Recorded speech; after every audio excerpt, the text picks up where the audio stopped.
Om Sahana Vavatu Sahanau Bhunaktu Saha Viryam Karavavahai Tejasvinavadhitamastu ma vidvishavahai.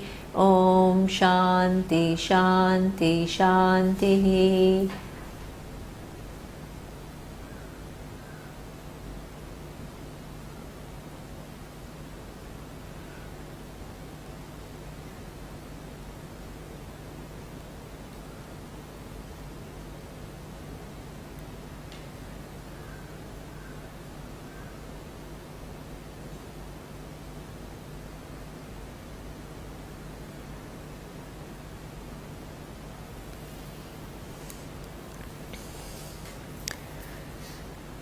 So we have seen that the person who comes to Vedanta is the one who has discrimination. One of the first qualification is the person has discrimination between what is nitya, permanent, and what is anitya, impermanent. So under impermanent comes everything, the security, pleasures, and even dharma, the ethical values. So what is then the permanent goal which will lead to my fulfillment? In order to because you can decide that these normal pursuits of artha, dharma and kama cannot get me what I am looking for, and then you enter into the so-called spiritual world. And a spiritual world also has a lot of options. You open a book, spiritual magazine, and you'll find all kinds of techniques, all kinds of practices that people will prescribe, and then they will promise all kinds of results. So now the question comes as to what is it which I choose within all these options available. So the options include, starting from in the so-called spiritual world, which is distinct, considered to be distinct from this normal pursuits. You have health food, you have yoga practices, you have pranayama, you have different types of meditations, you have different types of energy work. So you have lots of things which are, and you have also nowadays they call the psychology, but based on Indian philosophies, which includes past life regression. So you have all kinds of options available within the spiritual pursuit. So what would you then choose? And here what is important to understand is that I need a permanent solution, and for this permanent solution, one logic is extremely critical, which will enable me to eliminate all the different so-called spiritual pursuits also. And that logic is that if I am basically limited, okay, and if I have to do something which is finite, to get my fulfillment, I will be exactly in the same lot.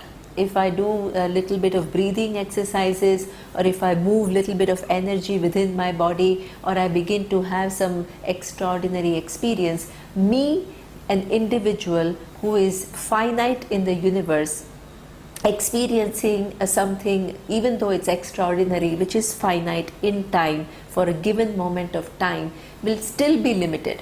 Okay? So it will still fall within what we call anitya. So the only solution is that I'm already free from all forms of limitation. Because if I'm basically limited, there is no answer. I can just do a little bit of fixing up, but there cannot be a permanent solution. Okay? Whatever is the intrinsic nature cannot be given up. Like the sugar cannot give up its sweetness, salt cannot give up its saltiness. Similarly, at that level, of course, if you go at a quantum level, then it gives up. But here we are not talking about that. But we are just talking about certain things which are intrinsic quality of that given object cannot be given up. So therefore, if my limitation is the absolute reality, there is no way I can get rid of it. Okay? So the only possible solution logically is that I am already free. And if I am already free, then what is it which is keeping me away from enjoying this freedom, or owning up to this freedom, and that is only a kind of my ignorance of this reality about myself. So the whole pursuit of nitya permanent thing in this universe becomes the pursuit of knowledge of reality. Okay? This is why it is very critical. It is not me being the same little me trying to do something to improve the lot, because that will, even if it does so, it will only be relative. Okay? So what I am seeking is nityam is permanent, and the only solution is that I am already what I am searching for. So once you understand that, even within your spiritual pursuit, it gains a direction, and you understand that actually what I have to understand is the true nature of myself and my relationship with the cause of the universe and the universe. So that means then you have identified what is nitya vastu, what is the permanent solution, and you are seeking the knowledge. So this is what it is. The second qualification for coming to Vedanta is iha amutrartha phalabhoga viragaha. Okay, so this was kind of already incorporated. It says that dispassion for the enjoyment of objects which are the fruit of actions here in this world and hereafter. We have already seen in nitya anitya vastu viveka that anything that I can enjoy as a fruit of my action, which falls within the category of security, pleasure, or even dharma, will only bring finite result, and what I am searching for is something which is infinite. Okay? So therefore I will have viraga. What does viraga? Viraga generally in Indian language, it has a connotation. It has this kind of a meaning that you give up everything, that you move away, you have some kind of a detachment, or you physically leave everything which is what we call worldly or material. Okay? Here the word viraga is not at all meaning of physically leaving anything. Viraga comes from the root. Every Sanskrit word comes from the root, and the root here is ranj. Ranj is to color. Color means that we superimpose values on things which are not intrinsically there on those values. Okay? So viraga means to remove that coloring, that extra superimposition that I have. So one of the very common superimposition is with reference to a relationship. You know, you, for example, your son or your daughter. So you feel that there is so much identification with that person, so whatever happens in the life of that person becomes all personally related to me and my problem. Okay? So that means that, and then people ask this question, so oh, that means that I have to stay away from my children, and I have to be just totally detached, and I just have to be totally indifferent. But that's not what we are saying. We are not talking about just removing or physically detaching from the world. We are saying that remove that coloring. Okay? Over identification is something which leads to control. The more you like the person, more there is a tendency to control the person and to just impose all your values on that other person to the extent that the person feels totally stifled. Okay?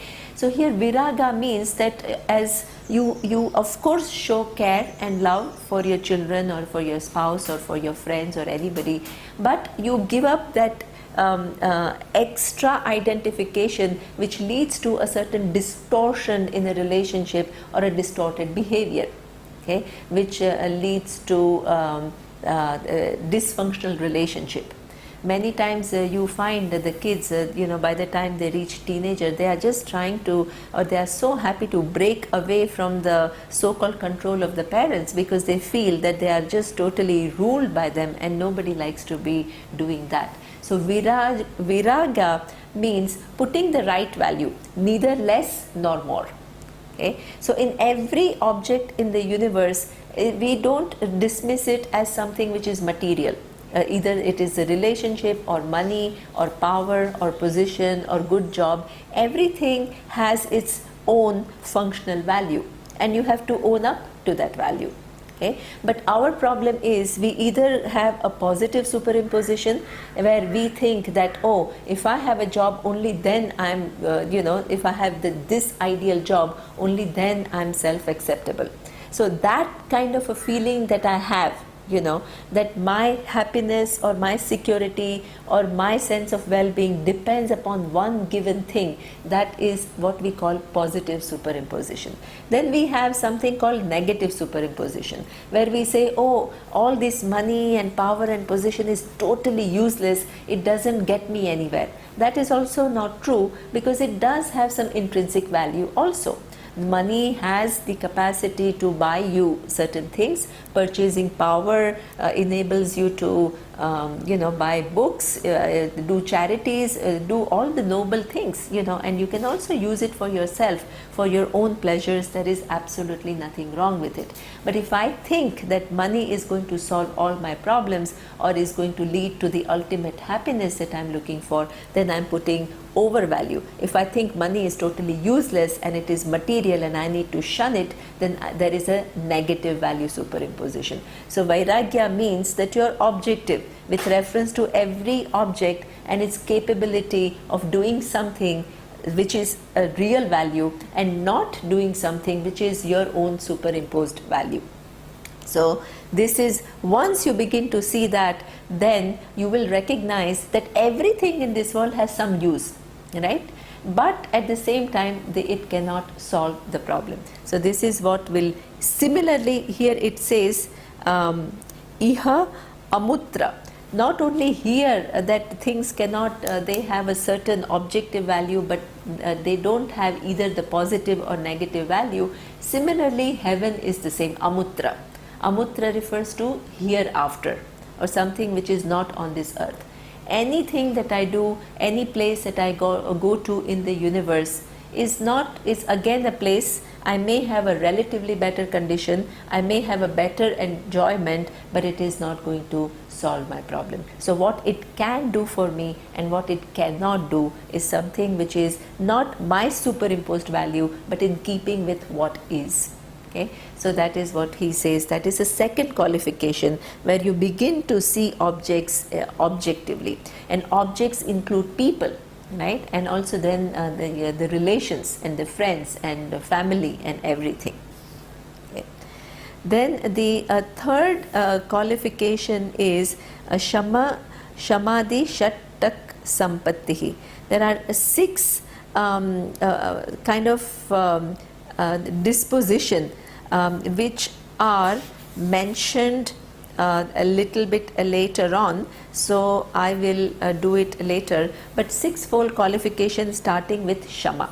Shama refers to that, in fact it is defined, so I will not do it now. I will do it later when it is defined. And the fourth, so now we have done 3 qualification: Nitya Anitya Vastu Vivekaha, Iha Amutra Phalabhoga Viragaha, Samadhi Shatak Sampattihi, and then Mumukshutvam. Mumukshutvam is going directly for the freedom, not through different roundabout pursuits, whether you call them worldly pursuits or spiritual pursuits, but where it lies. Okay, so the problem is centered around I, and the solution also is discovery of the true nature of I. Okay, it is not centered around something else. And this is something to exemplify that. There is a story where an old lady, she is looking for her keys which are lost. Okay, so she is out in the house and she is searching. There is a passerby who takes a pity to this old lady and says, "Can I help you?" And she says, "Yes, I'm looking for the key that I have lost." And he says that, "Okay, so where have you lost it?" And she says, "I've lost it inside the house." Then he's saying, "If you've lost it inside the house, why are you searching outside?" And she says, "Because there is light here and there is darkness there." So what does it mean? We have concluded we are not we are not complete. Okay? We are wanting, we are lacking. Then we look for solution. Where do we look for solution? Where there is light, where our senses and mind can reach. And whole lifetimes goes in searching for solutions, where actually the solution lies in re-examining the nature of I. Okay? So that mumukshutvam is, everybody is looking for freedom, but when the person has identified the nature of problem and where the solution lies, then your search for freedom gains a certain direction. Otherwise you're all over the place and never getting anywhere closer to what you're really looking for. So mumukshutvam means that you begin to ask this question, what is my nature? Is it true that there is a starting point of my pursuit in the world, that I am basically dissatisfied, I am lacking, I am wanting? Is it the reality or not? So you're beginning to question this very assumption. Okay? So that is what we call mumukshutvam, in search for that freedom. Now just here it explains nitya anitya vastu vivekaha, which I have already explained, but I will just read. He asks this question, okay, after having listed the 4 qualifications which will make you come to Vedanta. It will now describe each of these qualifications. It says, nitya vastu ekam brahma tat vyatiriktam sarvam anityam ayameva nitya anitya vastu vivekaha. Okay? So there is only one vastu which is nitya. Nitya is permanent. And what is that permanent vastu? Which is Brahman. What is this Brahman? Brahman comes from the root bruhi. Okay? Bruhi means something which is big. Now big is generally an adjective. So therefore the bigness that it conveys is dependent upon the noun that it qualifies. So for example, if I say big table, you will have a certain idea of the dimension of the table. But if I say big mountain, the understanding that you have of the bigness is totally different, right? Your mind will imagine a much bigger mountain than a table. Okay? So therefore the big as an adjective, the how much bigness? A big mouse. Big mouse is still very, very small compared to a big mountain. Okay? So therefore the bigness depends upon the noun that it qualifies. Here the word bruh, which is big, is not used as an adjective, but it is used as a noun. Okay? When it is used as a noun, what does it mean? That it does not, there is no given, it doesn't depend upon any given thing, to indicate its bigness. Itself being a noun, it means that it is limitlessly big. There is no qualifying, or there is no restricting, no something which is restricting the bigness. Okay? So therefore it says that which is limitlessly big. Now how do you understand something which is limitlessly big? Something which is limitlessly big, limitless, okay, can you be distinct from that? If you are distinct, then that thing is not limitless, because you limit the other thing, right? No matter how small you are and how big that other thing is, if you are distinct from it, totally distinct from it, you will limit that thing. So that means if there is something called Brahman which is limitlessly big, it cannot be away from you. Okay? So therefore Brahman can never be understood as a given object in the universe. It can never be understood as a given thing which is removed from me. So Brahman can only be understood as the nature of I. Okay? So this is what we say, that there is only one Nitya Vastu which is Brahman, and that Brahman is I. Okay? And what is Anitya? Tat Vyatiriktam Sarvam Anityam. Other than that limitlessly big Brahman, which is me, everything else is Anityam. Anityam is impermanent. Okay. So this is what he says, ayameva nitya anitya vastu vivekaha. This is what we call the discrimination between what is permanent and what is impermanent. Okay. This is something which is very important to understand, because generally we think that, oh, the minute the person has taken to spirituality, the person has to make all kinds of sacrifices and has to leave the world and look for something, you know, so as though it is the person is giving up everything, which is all very kind of, you know, very enjoyable, all the enjoyments are given up. Here it is a totally different vision. I am going for the kill, I am going for the limitless. Okay? And that limitless is me. Why should I settle for small things when I can own up to my own limitlessness? Where is the giving up here? It's actually owning up to a totally different dimension of bigness than what I have settled for. Okay? So that is something which is nitya anitya vastu vivekaha. Then he explains the second thing is viragaha kaha. Okay. So what is viragaha? He is asking the question, iha swarga bhogeshu ichha rahityam. So as we have seen that phala bhoga, enjoying the results which belong to this world, and amutra, which is the heaven, and phala ichha rahityam, because you understand that they can only give you this much and not everything. So that is being objective with reference to that.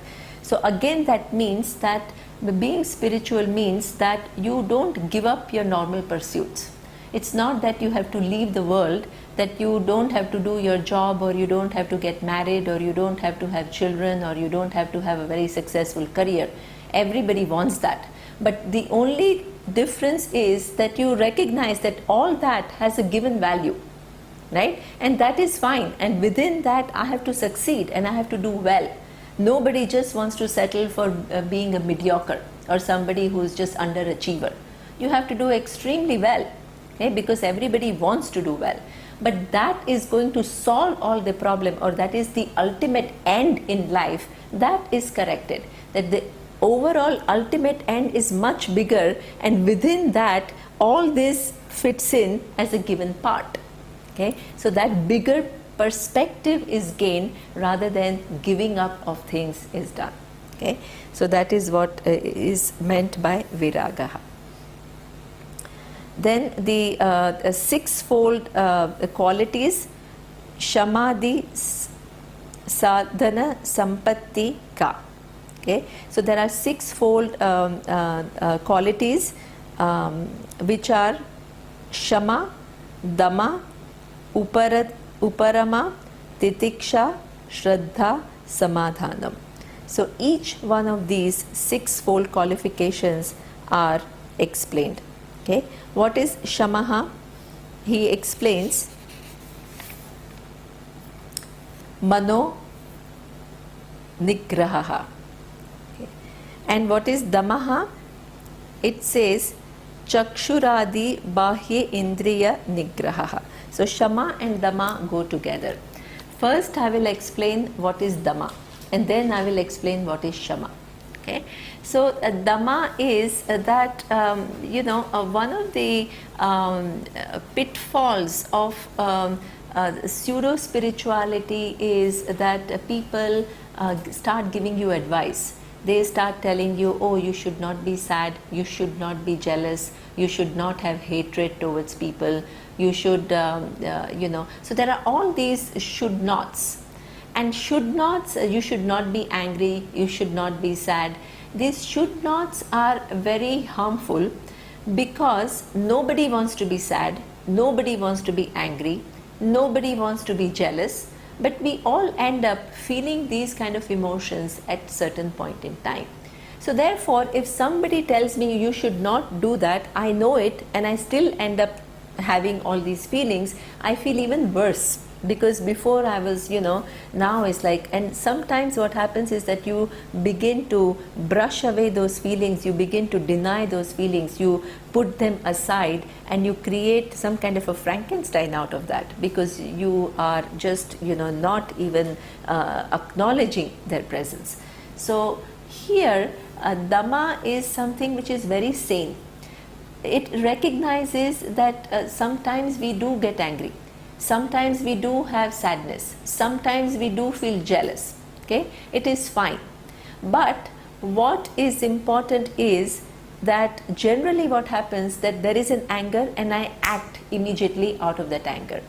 I feel angry and I start shouting, or I start making faces, or I say mean things to somebody. So that is something which is almost like an instantaneous response. Okay, so there is a feeling, and then right after the feeling there is an action which follows it. Okay, Dhamma is acknowledging the fact that yes, I am angry, but not engaging in action out of that anger that you are feeling. Okay, so therefore you can put a stop. You can say yes, I am angry, but it does not mean that I have to start shouting, or that I have to start accusing, or that I have to victimize somebody in one form or the other through subtle manipulation. Sometimes people don't get angry, but they start not talking, and through verbal or non-verbal communication they show their anger, they don't talk, and that happens a lot when there are close relationships. So there is some kind of a manipulation that is happening. So that all these subtle and explicit actions we can avoid. So that means that you are, without denying that feeling, you gain a certain mastery where you don't act on it. So this is what we call Dhamma.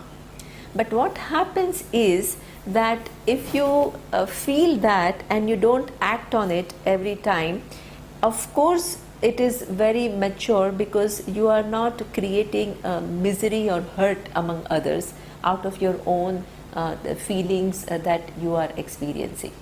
Okay, you are not violent. But on the other hand, all these feelings are still there, unaddressed. Okay, and they keep coming out from time to time. So in the long run, not only you need to learn how not to act based on these feelings, but process these feelings themselves. Okay, so this is where a lot of psychology can help, where you start to little bit look into where is the source of many of the feelings that we have at present. The roots many a times lie in our childhood. We think that the present moment is bringing us this feeling of sadness or anger or jealousy or fear, but actually the roots are in the childhood. Certain impressions that are formed create the psyche, and through that psyche we begin to view the world. So the person who is outside as an adult, when I'm interacting with somebody outside, that person triggers a certain response. It makes me remind of a given event very often, and then I react. If as an adult I see a dysfunctional behavior on part of others, I'm much more equipped to deal with it. Okay, so it's not that every time you feel angry, or every time if you have some fear or sadness, it is all because the other person, and you're just projecting. Sometimes the other person also can genuinely be the person who has done something. Okay, but if you don't have that internal issue, you can deal with that person much more objectively. The very fact that you begin to respond, okay, in a out of proportion way to somebody's stimuli, that means that there is something which is buried that makes you react in that way, which is not in keeping with what the other person has done to you. Okay? And even if the person has done something wrong, there are many more adult ways of dealing with it. So therefore, addressing all the the issues that we are holding on to, and resolving them is something which is what we call shama. Now here the philosophy talks a little bit, goes beyond psychology, because psychology goes up to the time of your childhood and what happened and the impressions that are formed and how it influences you at present. But the perspective that Vedas have, or Vedanta has, is a much broader perspective. It recognizes a certain presence of order. Order, there are many orders at many levels. I will not discuss in detail, but just there are physical laws, there are anatomical laws, there are neurological laws, biological laws. So there are all these different laws which govern the universe through this series of cause and effect relationships. Because these cause and effect relationships happen, things become predictable. I can infer things and I can figure things out. If things were totally random, I have no way of knowing how things will move. Okay, so there is a presence of laws. Now, if everywhere there is a presence of laws which governs how the universe is at present, then who I am and the kind of experiences that I am having in this life also cannot be totally random. That also is governed by certain laws of cause and effect. Okay, so once you begin to have an insight into that presence of that laws of cause and effect, which makes you who you are, makes your psyche what it is, makes you go through certain experiences in your childhood which are not something you have chosen to go through, then what happens is that you see the things from a much larger perspective. Neither you blame yourself or just kind of say that you are a victim, nor you blame others, because you understand that others also behaved in that given way because of so many past causes, right, which led them to behave in a given way. And because of so many past causes, you were the one who experienced that behavior and it impacted you in a given way, which is now you are carrying forward, and your experience, which is somehow influencing you in the way you experience the world. So that means the whole thing is governed by series of cause and effect. Then you become objective, saying that okay, so there is nothing is random, neither I am a failure nor I am a victim, nor others are really bad or vicious or anything like that. Somehow people are who they are because of a given reason, and your situation and your particular circumstances are also set up by this cause. Now that sometimes is thought to be fatalistic thinking. Hinduism is very often blamed as you say, oh, everything is according to the laws, according to the causes, so you just sit back and you don't do anything. And then you become somebody who doesn't even try, somebody who doesn't help oneself to change the situation. But here we are not talking about things like that. That there is a presence of cause and effect is a reality. Okay, if you go from your life from the childhood to now, who you are today is a series of cause and a series of causes in terms of the decisions that you have made, which makes you who you are. So there is some relationship.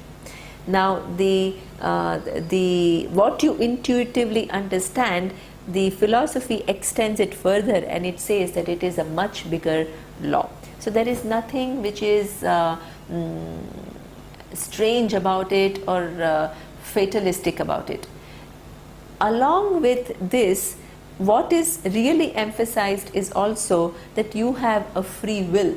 Okay, you have a capacity to act, and you can anytime do things differently, right? So that means that let's say you have a problem with anger, the minute you decide that and you acknowledge the fact that you have a problem with anger and you decide to work on it, nothing can stop you from it. So that means you are creating new causes You are not just being governed by the past causes, right? You are creating new causes which will produce fresh effects. Okay? You are now much more mature, which will bring about more favorable results in the future. So that means that the cause and effect means that I can at any given point in time create new causes through my actions. So I can change. And because I can change, it is my responsibility to help myself, to equip myself with proper wisdom, which then can guide my actions and not only the past certain behaviors which are holding me. Okay? So this is what which makes it highly dynamic. This whole understanding of cause and effect that happens in my life, neither I blame myself and say, oh my God, my parents did this to me, nor I blame my parents. I understand everybody is whatever feeling, I validate all the feelings, I validate all the behaviors as part of one grand order, but at the same time I choose to help myself to evolve further, so I'm no longer in a kind of in a vicious circle where I'm just going round and round. So I get out of that. So that is what we say, shamaha. Okay. The third is what we call uparamaha kaha. Uparama is swadharma anushtanam eva.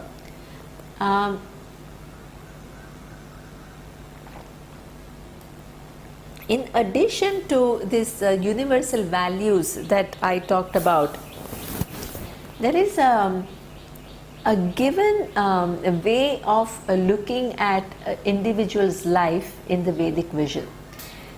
This is what we call swadharma.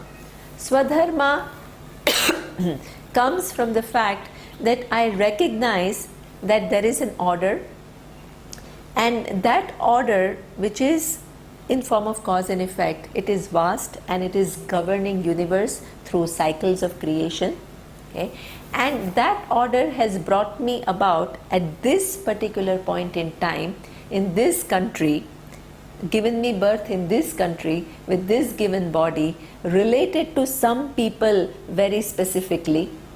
Okay, put me in this given situation where I have to experience the world in a certain manner. So everybody who's born now experiences the world. Yesterday, what Dustin was saying, that as you see in the last three generations. Okay, so the ease with which people deal with technology is changing. Okay, so the parents, even though they are techno savvy, and they still don't have as much facility as his own generation. But then he says that his son has even more, because at the age of 2 he is kind of beginning to play with all this iPad and all these all these equipments. So therefore the world that we all experience at a given point in time is common to some. How, when we are born 50 years ago or 20 years ago, makes a huge difference in how we all collectively experience the world. Okay? But within that collective, there is, each one is specifics, because somebody who's born in the US or somebody who's born in a small country in Africa will have different different exposure and different influence. And within the US, which family you are born, you can be born in an Amish family which denies excessive usage of electronics or whatever. So each one has uniqueness and at the same time some general experiences. So all this is taken care of by the laws. Okay? And within, so if the setup is such that it is just incredible, it enables each one of us to go through our unique experiences and at the same time common experiences. You can imagine the kind of computer which is needed to put up the world in a way that each one gets to experience the world in one's own unique way, according to one's own karma, and some common issues that we all face, like ecology or financial crisis crisis or whatever, which is again according to the collective karma. Okay? So this is something that is a fact, and therefore my role in this world is not only to experience the world, but also then to contribute. Okay? I'm specifically related to given people, so therefore I have specific roles to play. So for example, for every role there is a script.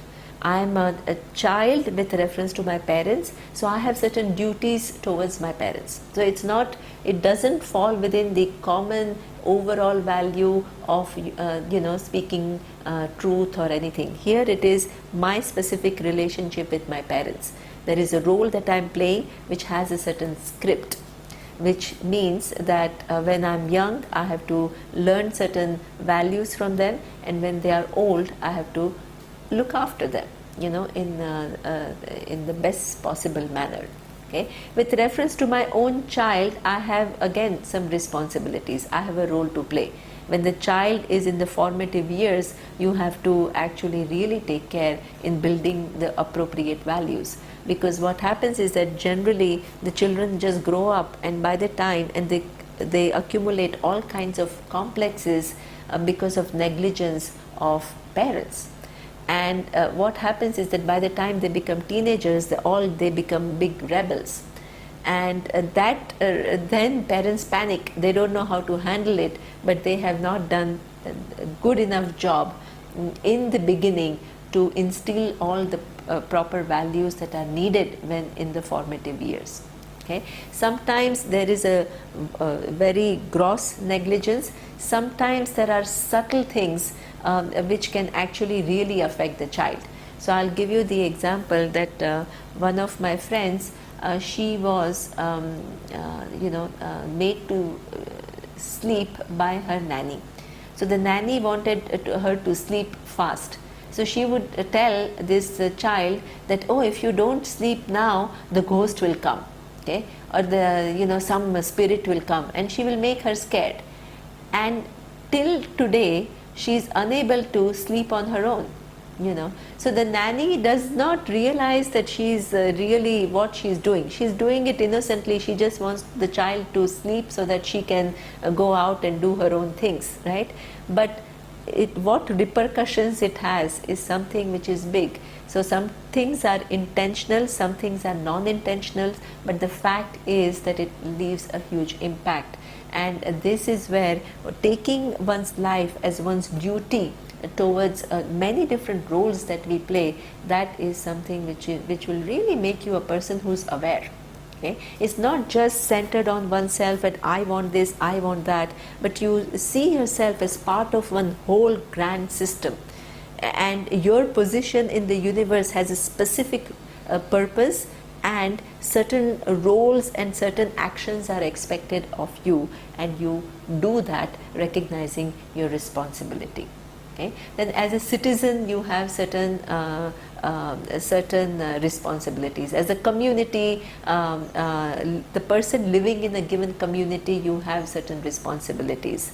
As a citizen of the world, you have certain responsibilities. Okay? So at each level, recognizing what is your responsibility, identifying the right sphere of influence, and doing what needs to be done is what we call swadharma. Okay? That makes you a person who is largely a person with a much bigger and broader perspective about one's being here and the role that one has to play.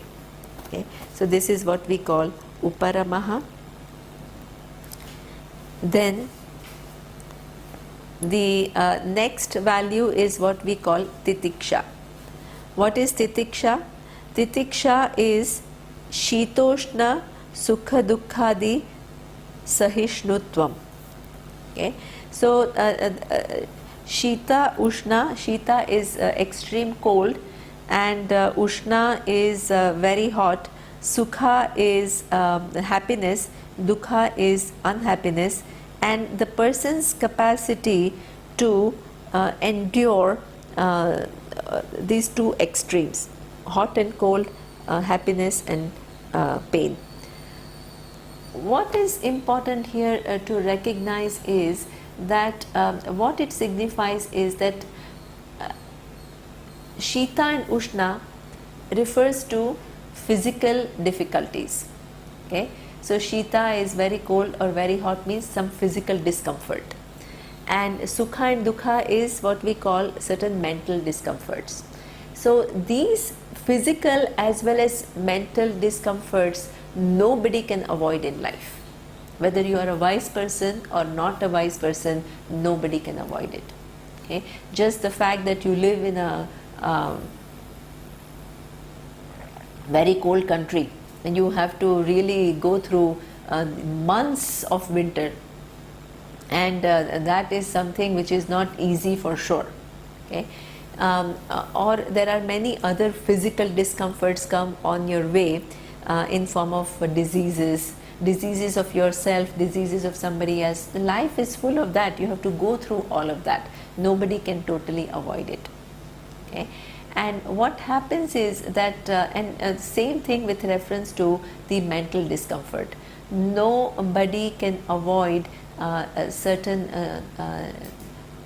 sadness, either as a result of a loss of people that we love, or loss of money or things that we love during our life.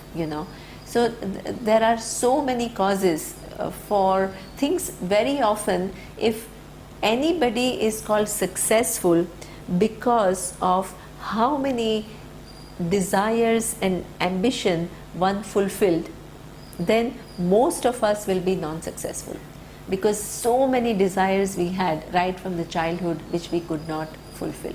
Okay, so many things, so many ambitions we could not get to. Okay, so therefore it is not, the person is not successful, but the success lies in how well you manage them. Okay, so that your capacity to not have a emotional roller coaster. Okay, when things happen your way, you are elated. When things don't happen your way, you are depressed. So you are constantly struggling, you are constantly fighting with this vast forces in the universe, constantly trying to manipulate them to work to your advantage. That very orientation is something which will bring about a lot of stress, because your ability to control all the different variables and all the different forces which are infinitely large compared to your power to manipulate them is so little. Okay, so that way nobody can be successful. But if I begin to view things in a given way and begin to see that life is nothing but series of opportunities, sometimes difficult situations give me opportunity to grow further. It is what I learn and how I respond which is the key, and not my ability to manipulate the situation to my advantage. That is the key to success. So this is what we call titiksha, the capacity to take what comes with a certain equanimity, with the understanding that the order has given that to me. Okay, but never losing that proactive approach where you say, if I don't like it and if I want to change it, I do whatever I can, okay, to be able to change it. And if I can bring about a change, that's fine. If I cannot, I gracefully accept it as the coming from laws which are much vaster than what I can I can imagine. So this is what we call titiksha. So there is certain composure and certain equanimity that the person gains. Okay. Then the of the six, the last one is Shraddha. Shraddha Kidrishi. So Guru Vedanta Vakyeshu Vishwasaha Shraddha. So the sixth thing which is coming, because here it is, this is not last, it is the second last. So Guru Vedanta Vakyeshu Vishwasaha Shraddha. Why the Shraddha generally is translated as faith. Okay, so belief. But here we are not talking about belief. We are not talking about blind belief at all. So here it says that certain kind of a positive disposition towards Guru and Vedanta Vakyeshu, what the teacher is talking about and what Vedanta is talking about, a certain positive disposition. And that comes not just that you have to just swallow whatever the teacher says or whatever Vedanta says without questioning, okay, but looking into Vedanta and the words of a Guru with an open mind. As I had said that in when we study physics or chemistry, our personal framework does not interfere much, because we don't have too many preconceived notions about what the law of gravity is, or what the thermodynamics is, or what quantum physics is. So we are very open and wanting to learn. But when it comes to looking into the nature of I, we have too many notions of who I am. And when we are looking into the nature of the universe, we have too many notions about what the nature of the universe is, okay, or about the cause of the universe. And each one has a given framework, and it's so difficult and we somehow, there was one paper that Surya gave which says that when people say that they do research, and the research is based on data collection, but many times even unknowingly we collect the data which kind of support our pre-decided hypothesis. Okay, so I claim that no, I have done the empirical research and this is the data and this is the result, but actually the whole study is skewed to my to fit into my hypothesis. Okay, and that happens very, very often even when one learns Vedanta, because these are the subjects about which we all have certain conclusions, and to drop that is something which is difficult. So it requires that open-mindedness, total dispassionate inquiry into things, and willingness to give up what one has concluded if it is proven to be not right. Okay. The other reason is that the subject matter of Vedanta is the nature of I, and everything else that we know in this universe is through our means of knowledge, which are perception and perception based inference. Everything that we know.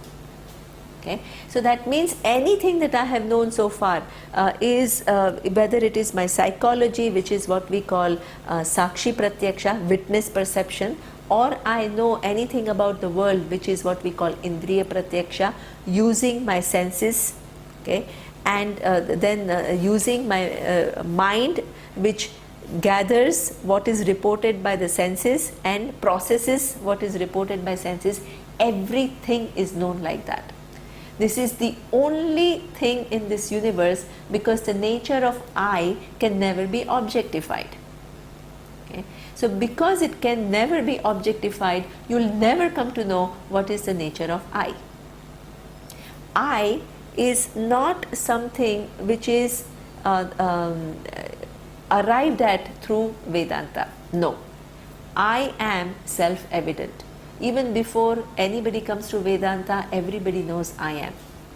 Okay, so it's not that Vedanta is a means of knowledge to tell you that I exist. No, I is self-evident. There is no human being that doesn't know that there is I. Nobody has objectified it, and at the same time, if I ask you, are you there?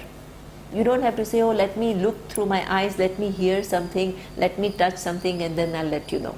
Okay? Everybody says yes.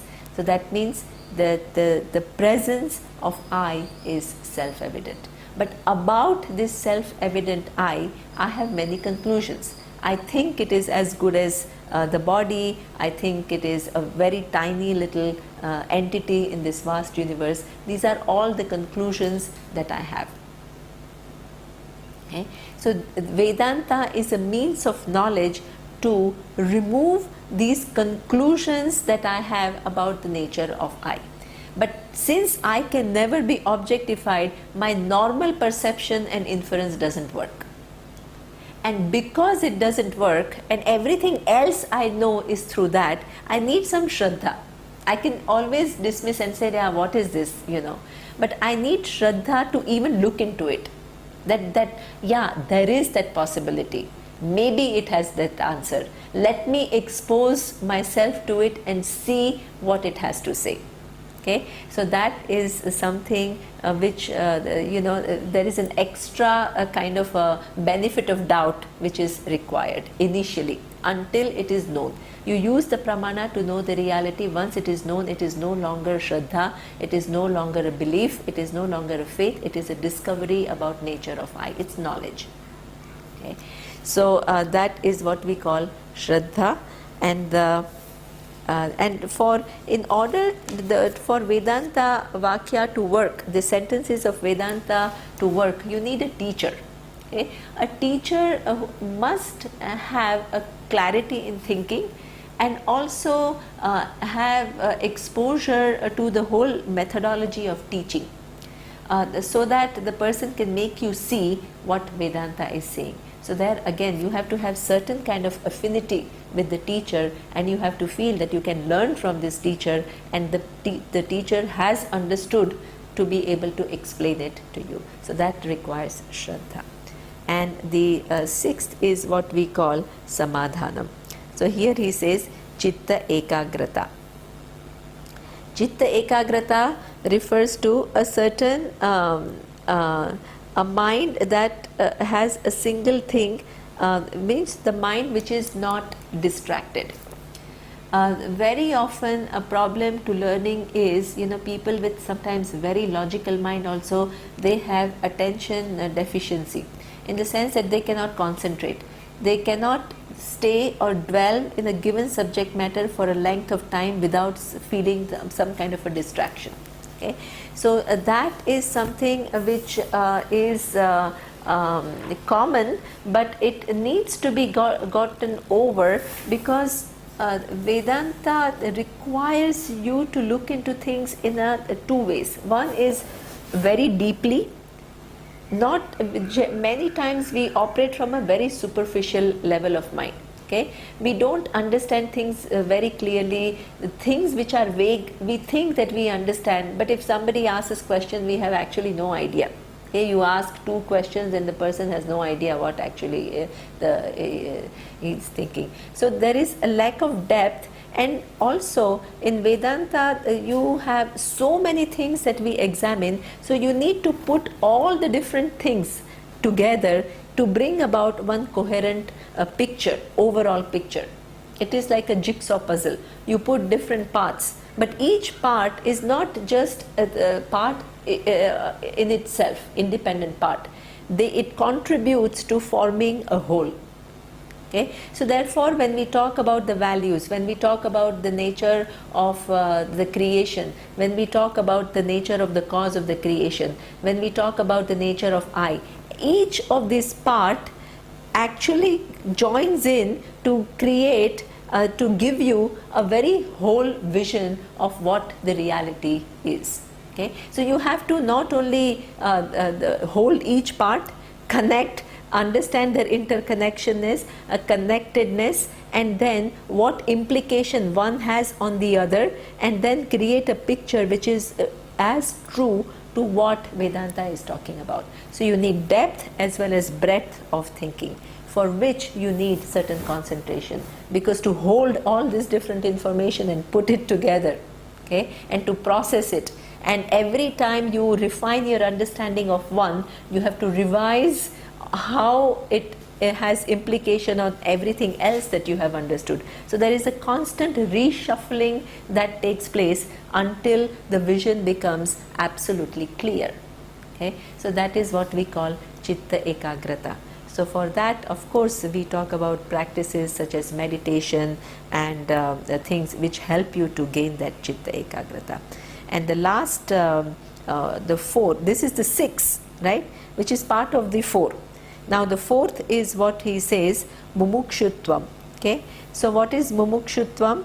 Moksha me bhuyat iti ichha. Let me be liberated, and that liberation, as I had said before, is by going for nitya. And the only thing which is Nitya is Brahman, the limitless, and that limitless cannot be away from you. So it is ultimately going for self-knowledge. And that is what we call mumukshutvam. That is the only solution to the freedom that I am seeking.